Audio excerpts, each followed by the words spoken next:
The distress call. The bridge of the UES Indomitable hummed with quiet activity as Captain Sarah Chen reviewed the daily patrol reports. Her fleet of 12 human vessels moved through the empty space near the galaxy's outer rim, where few species dared to venture. The region was known for pirates, raiders, and worse things that preferred the darkness between stars. "Captain, we're picking up something strange," said Lieutenant Rodriguez from the communications station. His voice carried the tone of someone who had found something interesting rather than dangerous. Chen walked over to his station, her boots making soft sounds on the metal deck plates. "What kind of strange, Rodriguez?" "It's a distress signal, but not from any human ship. The language is completely unknown, and the transmission frequency is way outside our normal ranges." He pressed a few buttons on his console. "Want to hear it?" The bridge fell silent as an alien voice filled the air. The words were impossible to understand, but the fear and desperation came through clearly. The voice was high-pitched and seemed to shake with terror. In the background they could hear what sounded like explosions and the whine of energy weapons. "How far away?" Chen asked, already moving toward her command chair. "About 6 hours at maximum speed, Captain. The signal is coming from the Kepler 4A42 system." Chen pressed the ship-wide communication button. "All hands, this is the captain. We've received a distress call from an unknown alien vessel. We're changing course to investigate. All departments, prepare for possible combat situations." The response from her crew was immediate and enthusiastic. Through the open communication channels, she could hear excited voices and the sound of people moving quickly to their battle stations. This was what her people lived for, the chance to help someone in trouble, no matter who they were. "Captain," called out Commander Torres from his position at the tactical station. "I'm reading the energy signatures from the distress signal's location. There are multiple ships there, and they're firing weapons." "How many ships, Marcus?" "At least 8, maybe more. The signatures suggest they're much larger than our vessels." Chen smiled. Her crew had faced worse odds before. "Set course for Kepler 442, maximum speed. Signal the rest of the fleet to follow an attack formation." As the human ships changed direction and accelerated toward the distant system, the alien distress signal continued to play on the communication system. The translation computers worked frantically to decode the language, and after 2 hours, they began to make progress. "Captain, we're starting to understand some of the transmission," Rodriguez reported. "The aliens are calling themselves Zephyrians. They say they're a research vessel called Harmony's Light. They're under attack by something called Kythera raiders." "Raiders," Chen repeated. "Pirates, then. How many people on the research ship?" 47 crew members, all scientists and researchers. "They're saying the raiders want to take them as slaves." The temperature on the bridge seemed to drop several degrees. Chen's expression hardened, and around the bridge her officers showed similar reactions. Slavery was something humans had fought against for centuries on their own world, and the idea of aliens practicing it made their blood boil. "Increase speed to maximum emergency," Chen ordered. "I don't care if we burn out the engines. Signal all ships. We're going in fast and hard." 4 hours later, the human fleet dropped out of faster-than-light travel at the edge of the Kepler 442 system. What they saw confirmed their worst fears. A small, elegant alien ship hung dead in space, its hull cracked and leaking atmosphere. Around it, 6 massive alien vessels circled like predators around wounded prey. The raider ships were ugly, brutal-looking things, covered in weapon ports and armored plates. They were each 3 times larger than the biggest human ship, and their dark hulls seemed to absorb light rather than reflect it. Energy beams lanced out from their weapons, striking the research vessel again and again. "Open a channel to the research ship," Chen ordered. A new alien voice came through the speakers, speaking heavily accented but understandable English. "Unknown ships. This is Dr. Veltar of the Zephyrian research vessel Harmony's Light. Please identify yourselves." "Dr. Veltar, this is Captain Sarah Chen of the United Earthship Indomitable. We received your distress call and are here to help." There was a long pause. "You are from Earth? The Death World? Captain Chen, you must flee immediately. The Kythera have 6 heavy warships. Your small vessels cannot stand against them." Chen looked around her bridge at her crew. They were checking weapons, plotting attack courses, and preparing for battle with calm efficiency. Not one of them showed any sign of fear, only anticipation. "Doctor, with respect, you don't know much about humans. Rodriguez, open a channel to the raider ships." A harsh, growling voice answered the communication attempt. The translation came through a moment later. "Deathworlders, You will leave this place or be destroyed. These prey belong to us. This is Captain Chen of the Terran fleet. You will release the research vessel immediately and surrender, or we will destroy you. Laughter filled the communication channel. 12 tiny ships against 6 Kithra battlecruisers? Your death world has made you stupid as well as aggressive. Chen cut the communication and turned to her tactical officer. Marcus, are our friends ready? All ships report ready for combat, Captain. Weapons are charged and everyone's eager to show these slavers what humans think of their business practices. Dr. Veltar, Chen said, switching back to the research ship. We're going to get you out of there. Keep your people away from the outer hull areas. Captain Chen, please understand. The Cathara are known throughout this region of space. They have conquered dozens of species. Their ships are heavily armed and armored. This is suicide. Chen smiled, though the alien couldn't see her expression. Doctor, there's something you need to know about humans. We've been fighting each other for thousands of years on a world that's been trying to kill us since the day we first stood upright. We're very, very good at violence, and we really don't like bullies. She switched to the fleet communication channel. All ships, this is Indomitable. We have 6 targets surrounding a friendly research vessel. The raiders think they can intimidate us with their size advantage. Let's show them why Earth is called a death world. Attack formation Delta 7. Weapons free. The response from her fleet was immediate and terrifying. 12 human warships accelerated toward the raider formation at speeds that would have killed the crew of most other species. Their engines burned bright blue-white in the darkness, and their weapon systems came online with deadly efficiency. Dr. Veltar watched from his damaged ship as the human vessels approached the Cathara raiders. He had studied many species during his career as a xenobiologist, but he had never seen anything like this. The human ships moved like they were alive, dancing through space in complex patterns that made no sense to his peaceful mind. Fascinating, he whispered to his crew. They show no fear at all. If anything, they seem excited. Through the communication channels, he could hear the human crews talking to each other. Their voices were calm and professional, but underneath was something else. Anticipation, almost joy. These creatures from the feared death world were actually looking forward to fighting impossible odds. The first human ship reached weapons range and opened fire. First contact protocol. The first human weapons struck the nearest Cathara raider like lightning made solid.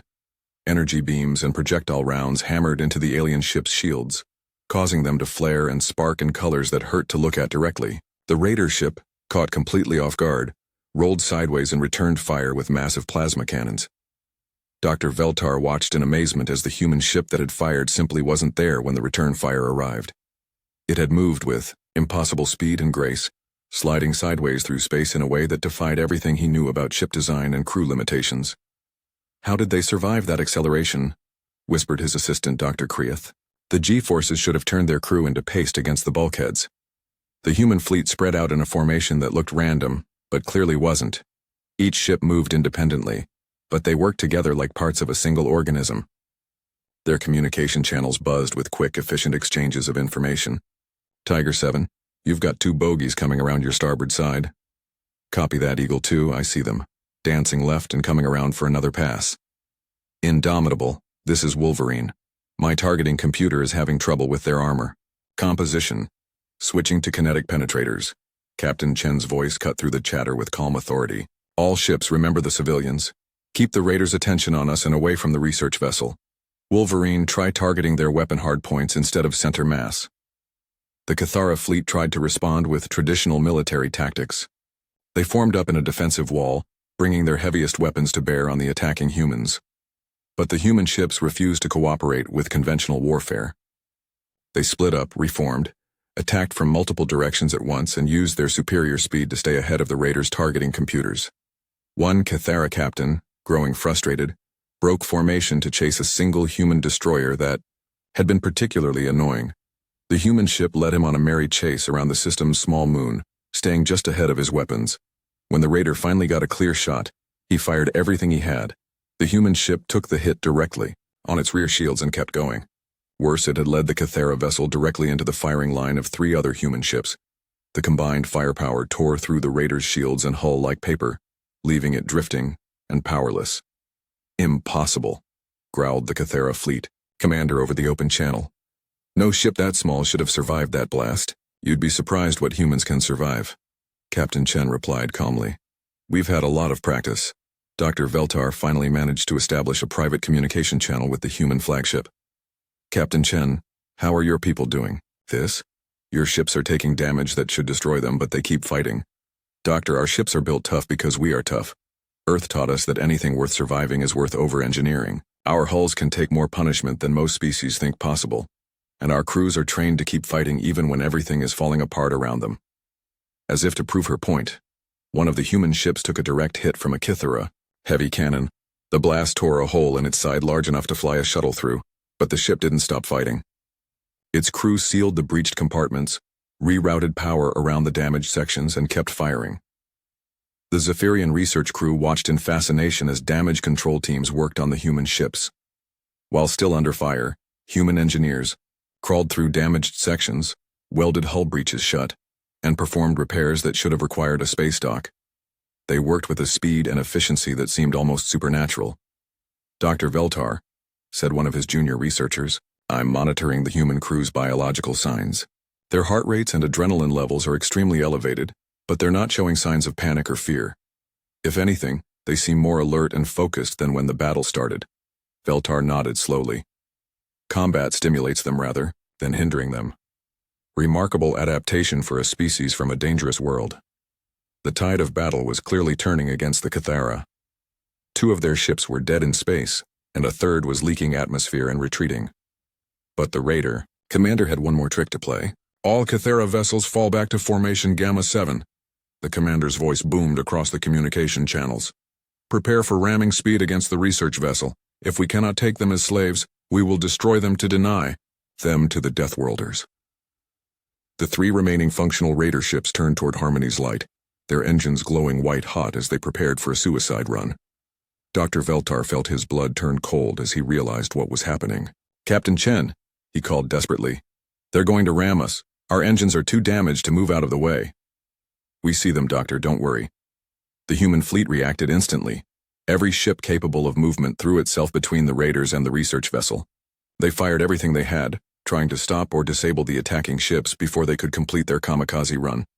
The first Raider took concentrated fire from 4 human ships and exploded in a brilliant flash. The second lost its engines to a perfectly placed shot from the Indomitable and spun helplessly into space. But the third Raider, the largest and most heavily armored, pushed through the human defensive fire. Captain Chen made a decision that would have been unthinkable to most species. She ordered her ship directly into the path of the charging Raider, knowing that the collision would likely destroy both vessels. All hands, brace for impact, she announced calmly. This is going to hurt. The 2 ships came together with tremendous force. The Kythera Raiders' reinforced bow smashed into the Indomitable's port side, tearing through armor and hull like a giant fist. But instead of punching completely through, the human ship's internal structure held. Blast doors slammed shut, emergency bulkheads deployed, and the ship's skeleton of super-strong alloys absorbed and distributed the impact. Both ships tumbled away from each other, heavily damaged but still intact. The Raider's bow was crumpled, like an accordion, and several of its weapon systems were offline. The Indomitable had a massive gash in its side, but its crew was already working to seal the breach. Indomitable report, called Commander Torres from his ship.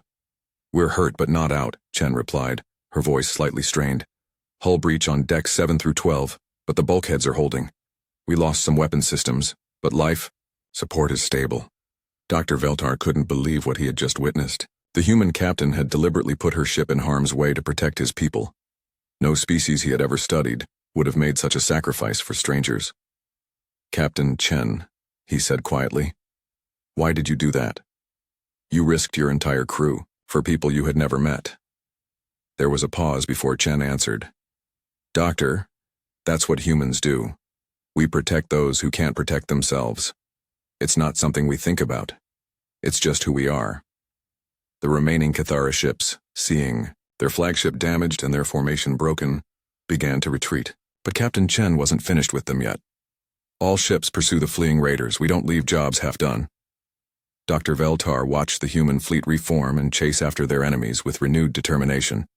These Deathworlders were, unlike anything he had imagined, terrifying in their capacity for violence, but noble in their reasons for using it.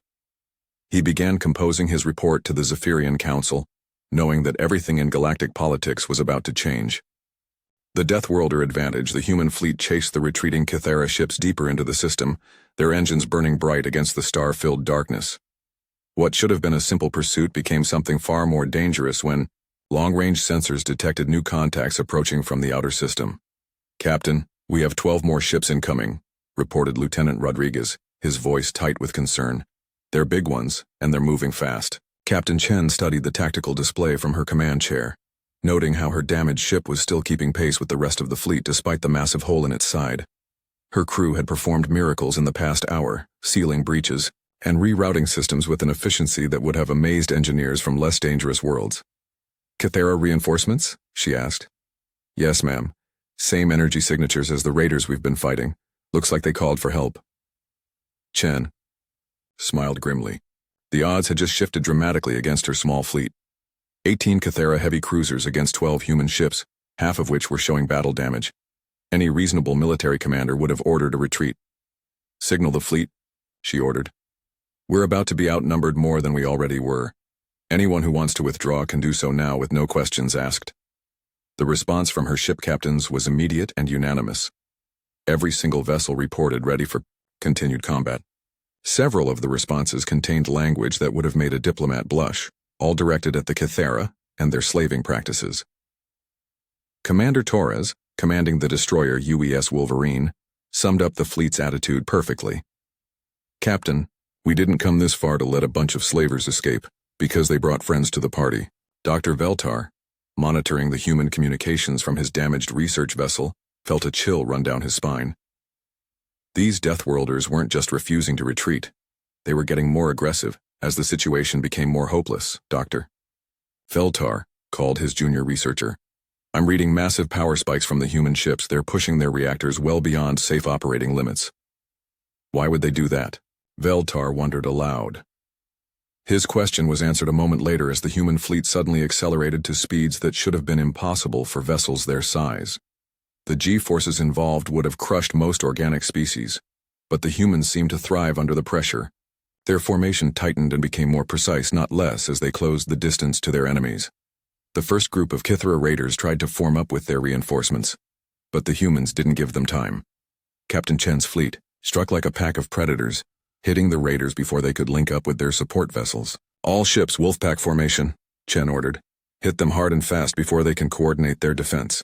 The human ships split into 3 groups, each attacking a different section of the Kythera formation. Their weapons had been modified.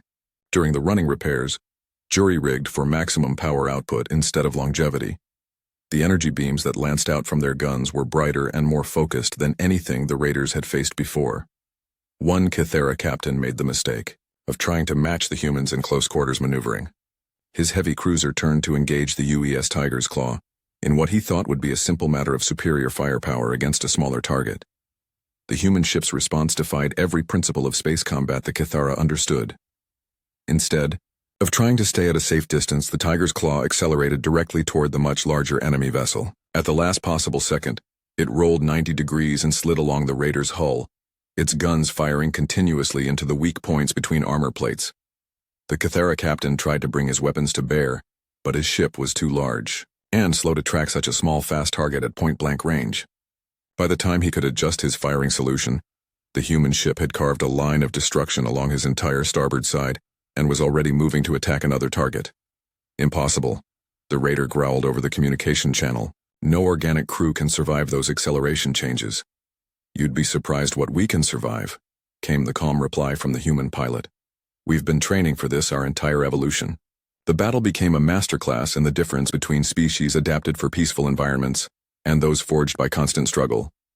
The Kythera ships were powerful and well-armed, but they had been designed to fight enemies who followed predictable patterns and reasonable tactics. The humans followed no such constraints. They performed maneuvers that violated common sense, took risks that bordered on suicidal, and coordinated their attacks with a precision that spoke of countless hours of practice under the most extreme conditions their homeworld could provide. "Commander," Torres decided the battle needed a more personal touch. "Indomitable, this is Wolverine. I'm reading weak spots in the enemy ship's hull where our weapons have been hitting them. Request permission to attempt a boarding action." "Boarding action?" Dr. Veltar gasped as he monitored the human communications. "They want to go inside. The enemy ships? Captain Chen's response was immediate. Permission granted, Marcus. Take your people and show these slavers what humans think of their business practices up close. The UES Wolverine closed to docking range with one of the damaged Kythera vessels, its crew already suited up and armed for close-quarters combat. The human boarding craft burned through the enemy ship's hull with industrial cutting tools, creating their own entry point when the airlocks proved incompatible. The Kythera crew inside the ship had never faced human marines in person.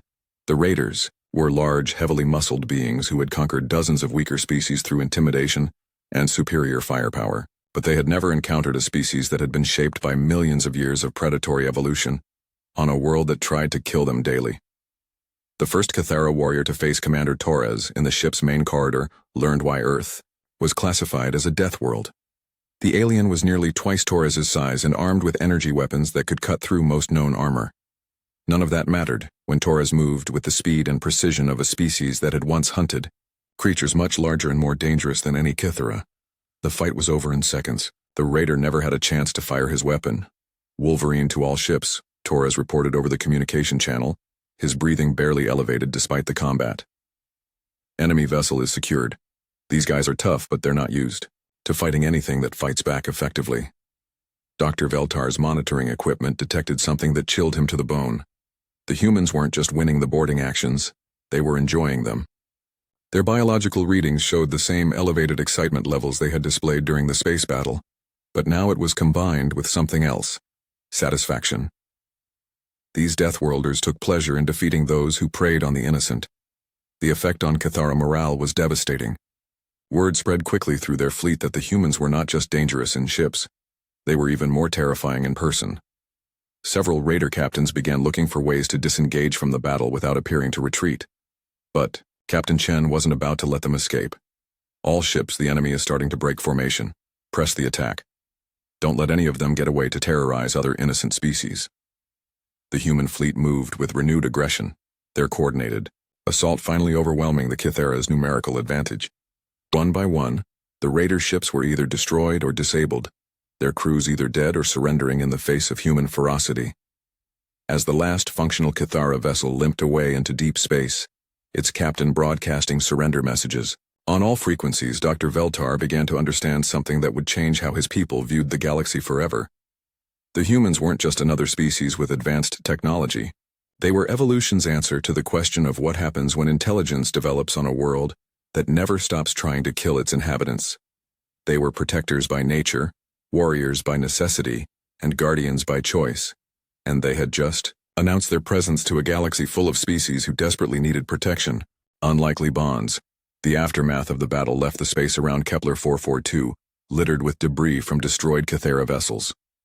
Captain Chen surveyed the tactical display from her damaged command chair, noting that her fleet had suffered significant damage but no total losses. The human ability to keep fighting while hurt had proven decisive once again. Fleet status report, she requested. Commander Torres's voice crackled over the communication system from his boarding craft, which was still attached to the captured Kythera vessel. Wolverine took some hits, but we're operational. The raider ship we boarded is completely secured. You should see what we found in their cargo holds, Captain. What kind of cargo? Stasis pods. Hundreds of them. Filled with beings from at least 6 different species. The bastards have been collecting slaves from across this entire region of space. The temperature on the Indomitable's bridge seemed to drop several degrees. Chen's jaw tightened, and around her the crew's expressions hardened with anger. The discovery confirmed everything they had suspected about the Kythera raiders, and justified every risk they had taken. Can we free them? Chen asked. Already working on it. The stasis systems are compatible with our power grid. We should have them all awake within the hour. Dr. Veltar, who had been monitoring the human communications, felt his opinion of these Deathworlders shift once again. Their first priority after winning a desperate battle wasn't celebrating their victory or counting their spoils. It was helping the victims their enemies had captured. Captain Chen, Veltar called over the communication channel. My ship's sensors show that you have taken serious damage. Please allow my medical team to assist your wounded. There was a pause before Chen responded. That's very generous, Doctor, but we can handle our casualties. You should focus on getting your own ship operational. With respect, Captain, you saved our lives at great cost to your own people. The least we can do is offer what help we can provide. Dr. Veltar didn't wait for permission.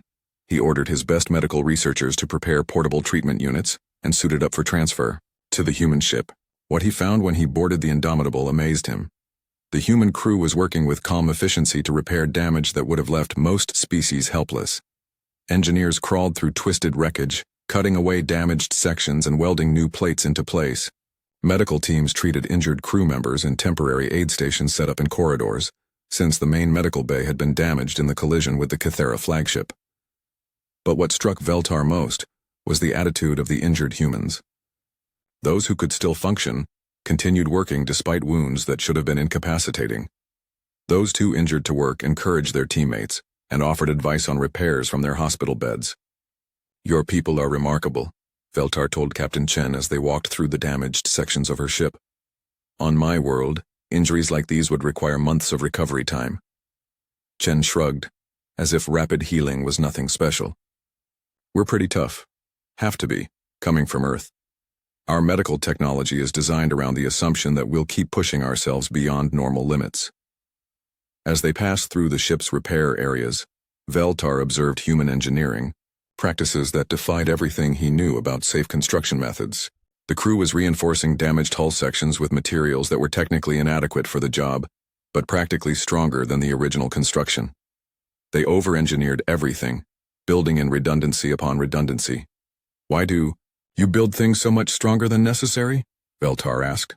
"Because on Earth strong enough usually isn't," replied Chief Engineer Patterson, who was directing repairs while standing on a broken leg that he had splinted with a piece of hull plating. "If something can break, it will break at the worst possible moment. So we build everything to survive twice as much punishment as we think it will ever face." Veltar's medical sensors detected that Patterson's leg was definitely broken and should have been causing excruciating pain. But the human engineer was working as if nothing was wrong, occasionally putting weight on the injured limb without even noticing. "Chief Patterson, you need medical attention," Veltar said, pulling out his portable medical scanner. "After we get the hull sealed, Doc. Can't have the ship falling apart while I'm lying in bed." It took Dr. Veltar 3 hours of persistent argument to convince the human crew to accept medical treatment for anything less than life-threatening injuries. Even then, they insisted on continuing their work, while his team applied advanced Zephyrian healing treatments. The results were astounding. Injuries that should have taken weeks to heal began closing within hours. The human's natural recovery abilities, enhanced by alien medical technology, produced healing rates that bordered on the miraculous. "Fascinating," Veltar murmured as he watched a deep cut on a human engineer's arm seal itself closed. "Your cellular regeneration rates are incredible." "We heal fast," the engineer agreed casually. "Have to, on a world where everything is trying to eat you." As the combined human and Zephyrian teams worked together, an unexpected bond began forming between the two species. The humans' protective instincts extended naturally to their new alien allies, while the Zephyrians provided advanced technology and scientific expertise that complemented human engineering skills perfectly. Dr. Krayath, Veltar's assistant, found herself working alongside human technicians to analyze the captured Kithera vessel. "Their technology is fascinating," she reported. "Primitive in some ways, but their weapons are quite advanced. They've clearly developed their science around conquest and intimidation." "Any useful intelligence?" Captain Chen asked as she joined the analysis team in the captured ship's computer core. "Extensive records of their raiding activities," Veltar replied, his voice grim. "They've been operating in this region for over 50 standard years. Dozens of peaceful species have been targeted. Some entire civilizations have been enslaved or destroyed." Chen studied the data displays, her expression growing darker with each new revelation. "Doctor, does your government maintain diplomatic relations with other species in this region?" "Yes, of course. The Zephyrian Council is part of the Peaceful Worlds Alliance. We maintain contact with 43 different species. I need you to get a message to all of them. Tell them that the Cathera raider threat has been eliminated in this sector, and that Earth stands ready to assist any other species facing similar problems." Veltar stared at the human captain. "Captain Chen, you're talking about appointing your species as protectors for this entire region of space. That's a massive responsibility. Doctor, my people have a saying, with great power comes great responsibility. We've got the power to protect those who can't protect themselves. That makes it our responsibility to do so." As if to emphasize the point, Commander Torres reported from the liberated stasis pods. "Captain, we've successfully revived all the captives. We've got representatives from 6 different species, including some I've never seen before. They all want to thank the ship's crew personally. The next few hours were unlike anything in Dr. Veltar's experience. The rescued aliens, representing species from across the local galactic region, approached the human crew with a mixture of gratitude and awe. Some were clearly afraid of the Deathworlders, but all recognized that these terrifying beings had risked everything to save them. Small furry creature from a species called the Rillan approached Captain Chen with obvious nervousness. Through the translation system it spoke in a high, squeaky voice. "Great warrior protectors, my people will remember this day forever. The Cathara destroyed our colony ships and took us for the slave markets. We thought we would die in those cold pods." Chen knelt down to bring herself to the alien's eye level, making her seem less intimidating. "You're safe now. We're going to make sure you get home to your people." The Rillan's eyes widened with wonder. "You would do this? Transport us across the galaxy? But we have nothing to offer you in return." "You don't need to offer us anything," Chen replied gently. "Helping others is what good people do." Dr. Veltar watched this interaction with growing understanding. These humans weren't just effective warriors, they were natural protectors. Their entire species had evolved on a dangerous world that had taught them that survival meant looking out for each other, and they had extended that protective instinct to include all innocent life. As his ship's communication systems came back online, Veltar began composing what would become the most important diplomatic message in Zephyrian history. A formal request for the Peaceful Worlds Alliance to establish diplomatic relations with Earth, and an official invitation for humanity to serve as the Alliance's military protectors. The galaxy was about to change in ways no one could imagine. New alliances. 3 days later, the combined human and alien fleet approached the Zephyrian homeworld of Kepler Prime. The journey had given both species time to learn about each other, and the results were beyond anything Dr. Veltar had hoped, for when he first detected those terrifying human ships, the rescued aliens from various species had spent the voyage sharing stories of Cathara raids and other threats that plagued the peaceful civilizations of the galaxy. Captain Chen had listened to each account with growing determination, making notes and asking detailed questions about the raiders' methods and targets. "Captain," Dr. Veltar said as they approached his homeworld, "I should warn you that your arrival is going to cause quite a stir. Word of what happened at Kepler 442 has already reached the Council and they're concerned." "Concerned about what?" Chen asked from her repaired command chair. Her crew had performed miracles during the journey, restoring the Indomitable to nearly full functionality using salvaged materials and sheer stubborn determination. "About humans in general. Your species has a reputation in this part of the galaxy. Most civilizations view Earth as a forbidden death world populated by savage predators. The idea that you're actually protectors is difficult for them to accept." Chen smiled. "Then I guess we'll have to show them who we really are." The Zephyrian homeworld was a garden paradise of blue oceans and green continents, with cities that looked more like works of art than centers of population. The orbital facilities were elegant structures of crystal and metal that seemed to grow, rather than being built. Everything about the world spoke of a civilization that had never known war or serious conflict. Dr. Veltar's research vessel was given priority docking at the main orbital station, escorted by the 12 human warships that had stayed close throughout the journey. The sight of the battle-scarred Deathworlder vessels alongside the graceful Zephyrian craft created quite a spectacle for the thousands of beings watching from the station's observation decks. "Harmony's light, this is orbital control," came a nervous voice over the communication system. "Please confirm that your escorts are peaceful vessels. Control, this is Dr. Veltar. The human ships are not just peaceful, they are our saviors and honored guests. Please extend them every courtesy." The docking process took longer than usual as the station's systems struggled to accommodate ships designed for very different species.